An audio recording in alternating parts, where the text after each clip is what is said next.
तो hello and welcome दोस्तों, study सहायता यूट्यूब चैनल के अंदर आप सभी का बहुत बहुत स्वागत है।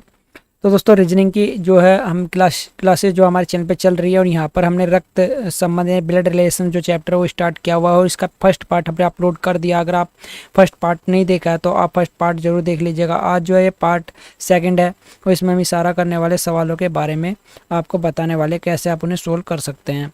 लेकिन आपको इन्हें भी सोल्व करने के लिए पहले फर्स्ट पार्ट देखना होगा। अगर आपने अभी तक फर्स्ट पार्ट नहीं देखा था, जाइए वीडियो डिस्क्रिप्शन में मैंने लिंक प्रोवाइड करा दिया, आप उस पर क्लिक करके जो है आप जो है फर्स्ट पार्ट वो देख सकते हैं। या फिर आप अपने मोबाइल की स्क्रीन में कोने में देखिए आई बटन दिख रहा होगा, उस पर भी क्लिक करके आप जो है उस वीडियो को देख सकते हैं। ठीक है। और इससे पहले हमने ऑर्डर एंड रैंकिंग का चैप्टर जो कंप्लीट कर लिया, जिसकी मैंने 3 वीडियो अपलोड की थी और उसमें मैंने आपको ऑर्डर रैंकिंग जो क्रम व्यवस्थीकरण है उसके बारे में मैंने वहाँ पर बताया था। क्रम एवं श्रेणी की जो क्वेश्चन है उसके बारे में बताया था। तो चलिए हम फटाफट वीडियो को स्टार्ट करते हैं। वीडियो को स्टार्ट करने से पहले आपको बता देना चाहता हूँ, अगर आपने अभी तक हमारे चैनल को सब्सक्राइब नहीं किया तो सब्सक्राइब कर लीजिए, चैनल को बेल आइकन को प्रेस कर दीजिएगा, वीडियो को लाइक कर दीजिएगा और शेयर कर दीजिएगा। तो चलिए दोस्तों हम वीडियो को स्टार्ट करते हैं। तो ये जो रीजनिंग की क्लासेस हैं ये सभी कॉम्पिटिटिव एग्ज़ाम के लिए आपके लिए लाभदायक सिद्ध होगी, क्योंकि जो कॉम्पिटिटिव एग्ज़ाम है ऐसा कोई भी नहीं है जिसमें रीजनिंग में आपका रक्त संबंध का क्वेश्चन नहीं होता, और काफ़ी संख्या अब इन रक्त के संबंध के क्वेश्चनों की होने लगी है। ठीक है। तो ये काफ़ी इंपॉर्टेंट चैप्टर है, आपको बस समझना है थोड़ा सा और कुछ नहीं है। लेकिन मेरी माने तो आप पहले फर्स्ट वीडियो ज़रूर देख लीजिएगा अगर आपने अभी तक नहीं देखी है। तो चलिए दोस्तों इस वीडियो को स्टार्ट करते हैं। वीडियो को स्टार्ट करने से पहले मैंने पिछली वीडियो में आपको एक प्रैक्टिस क्वेश्चन दिया था जिसका आंसर आपको कमेंट बॉक्स में देता। चलिए उसके पहले आपको आंसर बता देता हूँ। तो जो क्वेश्चन था पिछली वीडियो प्रैक्टिस क्वेश्चन, इसके बारे में अभी हम थोड़ी सी यहाँ पर बात कर लेते हैं कैसे हमें इसे सोल्व करना है। तो क्वेश्चन नंबर 11 क्या कह रहा था, पजल फॉर्म का क्वेश्चन है। तो चलिए इसके बारे में बात करते हैं। पी एम और एन का भाई है, तो ये जो पी है ये कौन होगा, सॉरी इसे मैं थोड़ा नीचे को लिखता हूँ। पी एम और एन का भाई है, के एन की माँ है, तो के यहाँ आ जाए क्योंकि जेंडर गैप हो गया। और इसमें हॉरिजेंटल जो लाइन होती है उसे खींचते हैं हम जेंडर गैप में, और जो सेम जेनरेशन होती है उसमें हम वर्टिकल लाइन का यूज करते हैं। ठीक है। ये मैं पिछली वीडियो में आपको बता चुका हूँ कैसे आप फैमिली ट्री बनाते हैं, तो आप पहले जो है उस वीडियो को देख लीजिएगा। तो चलिए फिर क्या कह रहा है, टी पी का पिता है, तो ये कौन हो जाएगा, टी जो है ये पी का पिता हो जाएगा, ये मेल हो जाएगा। अगर टी पी का पिता हो जाएगा तो ये पति पत्नी हो जाएंगे, टी और के पति पत्नी हो जाएंगे। अब क्या कह रहा है, निम्नलिखित में कौन सा कथन निश्चित रूप से सत्य नहीं माना जा सकता, यानी वो बिल्कुल गलत नहीं है लेकिन वो सत्य भी नहीं माना जा सकता। चलिए इन 5 में से एक ऑप्शन ऐसा जो सत्य नहीं है लेकिन गलत भी नहीं, सत्य नहीं माना जा सकता लेकिन वो गलत भी नहीं है। ठीक है। तो टी एम का पिता है, तो देख लेते हैं टी जो है एम का पिता, हाँ रिलेशन बन रहा है, टी एम का पिता है। ठीक है, बन रहा है। टी के का पति है, जी हाँ टी के का पति है, बिल्कुल राइट है ये भी। तो हमारे यहाँ पर ये भी राइट होगा, ये भी राइट होगा। अब देखते हैं एन टी का पुत्र है, तो एन जो है टी का पुत्र है, ये कहना संभव नहीं होगा कि ये जो है एन जो है टी का पुत्र है, क्योंकि ये मेल भी हो सकता है और फीमेल भी हो सकता है, क्योंकि इसके बारे में क्वेश्चन में कोई जानकारी नहीं दी गई है। तो ये क्वेश्चन जो है गलत हो जाएगा इसका। ठीक है, ये सत्य नहीं माना जा सकता। चलिए आगे के 2 ऑप्शन भी देख लेते हैं। पी टी का पुत्र है, तो पी का जेंडर यहाँ में दे रखा है मेल है, और टी जो है इसका पुत्र हो जाएगा। ठीक है, पी जो है टी का पुत्र है, बिल्कुल राइट है, सही है ये भी। और के पी की माँ है, तो के जो है पी की माँ है, बिल्कुल राइट, ये भी यहाँ पर पता है। तो इसका ऑप्शन हो जाएगा option number C is the right answer. तो चलिए अब हम क्वेश्चन नंबर 1 की तरफ चलते हैं। इंडिकेटिंग फॉर्म में आपको क्वेश्चंस मिलेंगे, इशारा करने वाले सवाल या फिर संकेत करने वाले सवाल। ठीक है। तो चलिए अब हम इन्हें यहाँ पर सोल्व करते हैं। वीडियो को एंड तक वॉच कीजिएगा, इसकी बिल्कुल भी मत कीजिए नहीं तो आपको कुछ समझ में नहीं आएगा।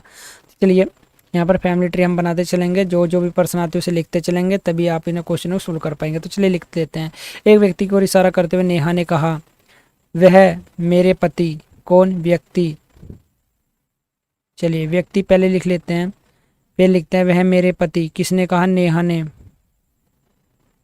नेहा ने कहा मेरे पति, सॉरी ये जेंडर गैप नहीं होगा, ये इसका पति होगा, ये सेम जेनरेशन में ही आ जाएगा। ठीक है,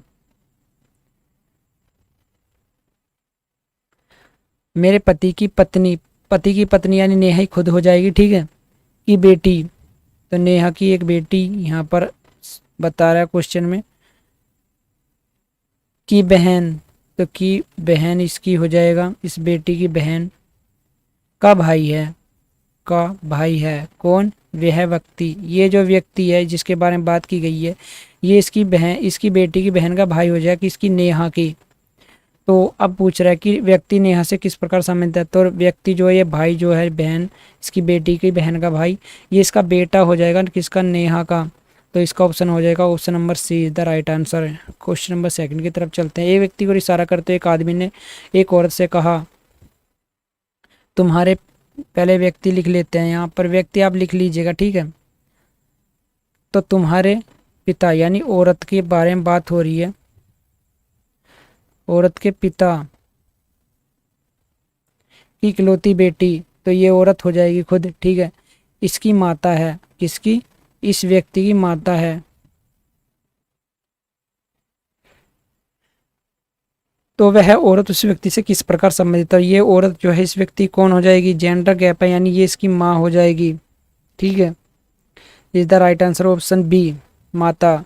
चलिए क्वेश्चन नंबर थर्ड की तरफ चलते हैं। एक व्यक्ति को इशारा करते हुए सुधा ने कहा, उनकी बहन मेरी बेटी के भाई की माँ है। उस व्यक्ति का सुधा से क्या संबंध है। तो एक व्यक्ति को इशारा करते हुए सुधा ने कहा, ठीक है, क्या कहा सुधा ने?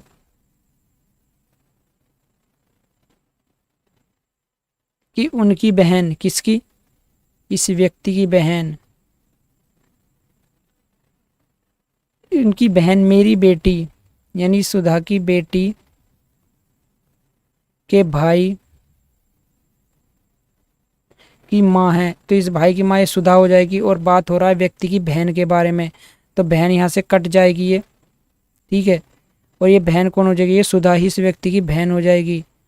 तो ये भाई बहन हो जाएंगे व्यक्ति, और ये सुधा, जिस व्यक्ति की ओर इशारा किया जा रहा है, व्यक्ति सुधा का भाई हो जाएगा। उस व्यक्ति का सुधा से क्या संबंध है। तो व्यक्ति का जो है सुधा का भाई हो जाएगा, ये मैंने आपको बता देते। तो इसका ऑप्शन हो जाएगा option A is the right answer. Question number fourth की तरफ चलते। एक महिला की ओर इशारा करते हुए एक लड़की ने कहा, क्या कहा? वह मेरे पिता। कौन? लड़की कह रही है, ठीक है। एक व्यक्ति की ओर इशारा कर रही है लड़की, और ये इसके पिता, किसके? लड़की के इकलौते बेटे। तो पिता के इकलौते बेटे, यानी इसका भाई हो जाएगा, ठीक है।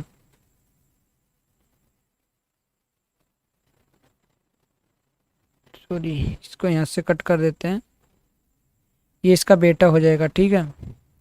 पिता के बेटे की दादी, तो यहाँ पर दादी आ जाएगा, ठीक है। की बहू, दादी की बहू जो है इस व्यक्ति की पत्नी हो जाएगा, वो इस व्यक्ति की पत्नी हो जाएगा, तो ये इसका बेटा हो जाएगा, ठीक है। महिला लड़की से कैसे संबंधित है। तो महिला लड़की की कौन होगी? माता हो जाएगी। B is the right answer. Question number 5 की तरफ चलते हैं। एक तस्वीर की ओर इशारा करते मीना ने कहा, वह मेरे दादा, यानी मीना लिख लो, और व्यक्ति यहाँ पर लिख लो। मीना ने कहा वह मेरे दादा, तो पहले इसके पिता आ जाएंगे, और फिर यहाँ पर दादाजी आ जाएंगे। कि इकलौती नाती है। तो इकलौती नाती कब होगी? जब यहाँ इसकी कोई बहन होगी, ठीक है, और इसके दादा की यहाँ पर बेटी होगी, और बहन यानी नाती है, और इसकी बेटी ही इसके दादा की जो है नाती हो जाएगा। और ये जो बेटी है, इसके बारे में बात की जाए, व्यक्ति जो तस्वीर में है, मीना से क्या संबंधित है। व्यक्ति कौन? बेटी जो है इसके बहन की, यानी इसके पिता के बहन की जो बेटी है वो तस्वीर में, उसी की ओर इशारा किया जा रहा है। तो मीना के पिता, यानी इसके बुआ हो जाएगी, ये बहन जो है, बुआ की बेटी कौन हो जाएगी? चचेरी बहन हो जाएगा। तो ये option D is the right answer. Question number 6 की तरफ चलते हैं। सागर ने मोहन का परिचय कराते हुए कहा कि वह उसकी दादी माँ के इकलौते पुत्र के इकलौते साले का भांजा है। तो सागर ने मोहन का परिचय कराया है, ठीक है। मोहन को एक तरफ लिखते हैं और सागर यहाँ लिखते हैं। किसकी? वह उसकी दादी, किसकी? सागर की दादी। तो सागर के पहले पिता आएंगे, ठीक है, और जब उसकी दादी जी आ जाएंगी, ठीक है। उसकी दादी के इकलौते बेटे, तो इकलौते बेटे के साले, तो पहले इसकी पत्नी आएगा, ठीक है, और यहाँ पर पत्नी का भाई आएगा, तभी ये इसके पिता के साला होएगा। साले का भांजा है कौन? मोहन। अगर साले का भांजा है तो ये इसका भाई हो जाएगा कौन? मोहन। मोहन के बारे में बात हो रही है तो इसका क्या कह रहा है कि सागर मोहन से किस प्रकार संबंधित है? सागर जो मोहन का कौन होगा? भाई होगा। ठीक है, तो इसका option C is the right answer. चलिए क्वेश्चन नंबर 7 की तरफ चलते हैं। सुधा की ओर इशारा करते हुए राजन ने कहा, उसकी माँ की इकलौती पुत्री मेरी माँ है। तो सुधा की ओर इशारा करते हुए राजन ने कहा, किसने कहा? राजन ने। क्या कहा? उसकी माँ की इकलौती पुत्री मेरी माँ है। तो किसकी? सुधा के बारे में बात हो रही है। सुधा जो है उसकी माँ यानी सुधा की माँ की इकलौती पुत्री ये सुधा हो जाएगा। मेरी माँ है किसकी? राजन की।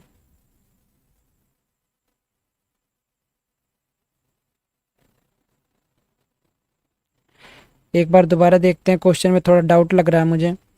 सुधा की ओर सुधा की ओर इशारा करते हुए राजन ने कहा, क्या कहा राजन ने? उसकी माँ की इकलौती पुत्री, उसकी माँ की इकलौती पुत्री मेरी माँ है। ठीक है, उसकी माँ की, इसकी माँ की इकलौती पुत्री किसकी माँ है? राजन की माँ है। बताए कि राजन सुधा से कैसे संबंधित है? तो राजन सुधा का कौन होगा? पुत्र हो जाएगा यानी बेटा। Option A is the right answer. Question number 8 के तरफ चलते हैं। एक व्यक्ति का परिचय देते हुए एक औरत ने कहा, उसकी पत्नी, किसकी पत्नी? व्यक्ति का परिचय देते हुए, तो व्यक्ति की पत्नी, पहले व्यक्ति लिखेंगे, व्यक्ति की पत्नी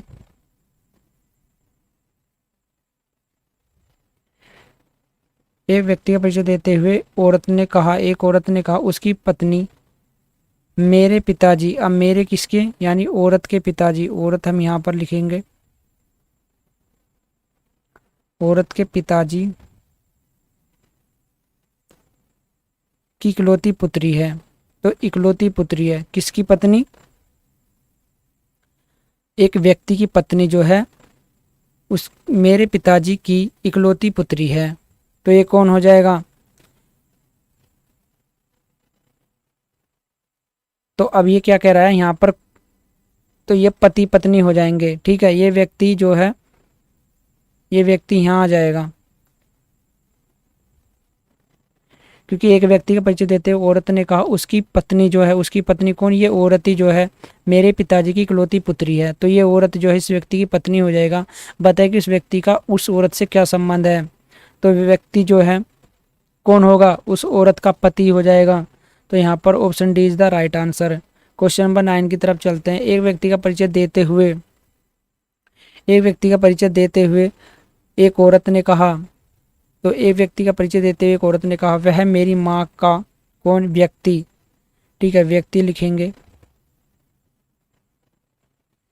और बात कर रही है कौन? औरत।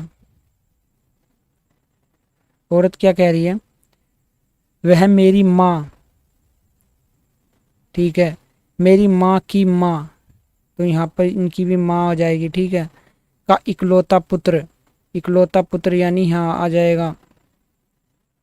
ठीक है, इकलौता पुत्र है। तो अगर इकलौता पुत्र है तो ये इस औरत की माँ का भाई हो जाएगा। ठीक है, ये इस औरत की माँ का भाई हो जाएगा। वह औरत उस व्यक्ति से कैसे संबंधित है? तो ये जो औरत है इस व्यक्ति से कैसे संबंधित है? तो ये औरत जो है इस व्यक्ति की, जिसके बारे में बात हो रही है, जिसका परिचय दिया जा रहा है, उसकी भांजी हो जाएगी। तो क्वेश्चन नंबर 9 का option C is the right answer. आप देख सकते हैं एक और क्वेश्चन आ चुका है।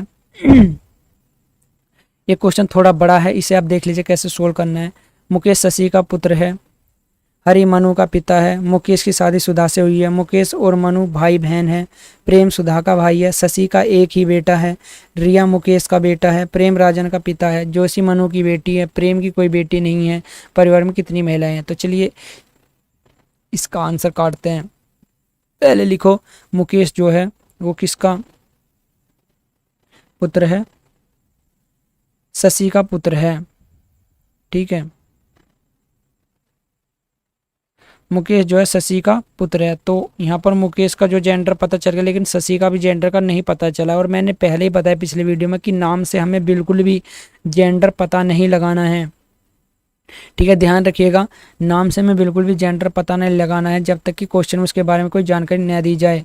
अगर नाम शशि है तो आप यहाँ पर इसे फीमेल नहीं कर सकते जब तक कि क्वेश्चन में कोई इसके बारे में जानकारी नहीं मिल जाए। अब चलिए आगे चलते हैं। हरि मनु का पिता है। अगर हरि मनु का पिता है, शशि और मुकेश से कोई मैच नहीं हो रहा, अब इसे हम छोड़ देते हैं। मुकेश की शादी सुधा से हुई है, तो मुकेश की शादी किससे हुई है? सुधा से। अगर मुकेश की शादी सुधा से हुई है तो सुधा का जेंडर फीमेल हो जाएगा। मुकेश और मनु भाई भाई हैं, तो मुकेश और मनु भाई बहन हैं, ठीक है, मुकेश और मनु भाई बहन हैं। प्रेम सुधा का भाई है, तो प्रेम जो है ये कौन है? सुधा का भाई है। शशि का एक ही बेटा है, तो शशि का एक ही बेटा है, तो मनु यहाँ पर बेटी हो जाएगा, ठीक है। शशि का एक ही बेटा है। रिया मुकेश का बेटा है। देखो रिया यहाँ पर नाम वैसे ज़्यादातर फीमेल का बताया, लेकिन यहाँ पर बेटा बताया गया है, तो मैं कह रहा हूँ कि नाम से आपको कभी जेंडर नहीं पता लगाना है। रिया जो है मुकेश का बेटा है। तो पहले हम यहाँ पर मनु को देख लेते हैं, क्योंकि मनु का यहाँ पर हमें पता लग रहा है कि हरि जो है मनु का पिता है, तो हरि यहाँ पर मनु का पिता हो जाएगा, ठीक है। हरि मनु का पिता हो गया। अब चलिए, अगर हरि मनु का पिता हो गया तो ये पति पत्नी हो जाएंगे, ठीक है। अब आगे चलते हैं। शशि का एक ही बेटा है। रिया मुकेश का बेटा है, चलिए रिया मुकेश का बेटा है, तो यहाँ पर हम रिया लिखेंगे। और ये कौन है? मुकेश का बेटा है। प्रेम राजन का पिता है, तो प्रेम कौन है? राजन का पिता है। और अब हमें प्रेम का भी जो है जेंडर का पता लग गया, ठीक है। अभी राजन के जेंडर का नहीं पता है। जोशी मनु की बेटी है, तो जोशी कौन है? मनु की बेटी है। प्रेम की कोई बेटी नहीं है। अगर प्रेम की कोई बेटी नहीं है तो इसके जेंडर का हमें पता लग गया, ये मेल हो जाएगा। परिवार में कितनी महिलाएं हैं, तो हमें पता क्या लगाना कि परिवार में कितनी महिलाएं हैं। तो यहाँ पर अगर ये पति हो जाएगा तो शशि पत्नी हो जाएगा, इसलिए यहाँ भी शशि का जेंडर पता लग गया हमें। अब देखते हैं कि परिवार में कितनी महिलाएं, तो गिन लेते हैं। 1 2 3 और सुधा 4। यहाँ पर टोटल जो है 4 महिलाएं हो जाएंगे, तो इसका ऑप्शन हो जाएगा option C is the right answer. तो दोस्तों ये हमने 10 क्वेश्चन कर लिया। अब 11वां जो क्वेश्चन है प्रैक्टिस क्वेश्चन है, ये आपके लिए है। क्वेश्चन क्या कह रहे हैं? एक पुरुष का परिचय देते हुए एक स्त्री ने कहा, इसके ससुर के पिता मेरे ससुर हैं, बताए कि वह पुरुष उस स्त्री से कैसे संबंधित है। इसका जवाब आपको कमेंट बॉक्स में देना है। तो दोस्तों आज की इस वीडियो में इतना ही। वीडियो के एंड तक वॉच करने के लिए आपका बहुत बहुत धन्यवाद। चलिए मिलते हैं एक और एक्साइटिंग वीडियो में।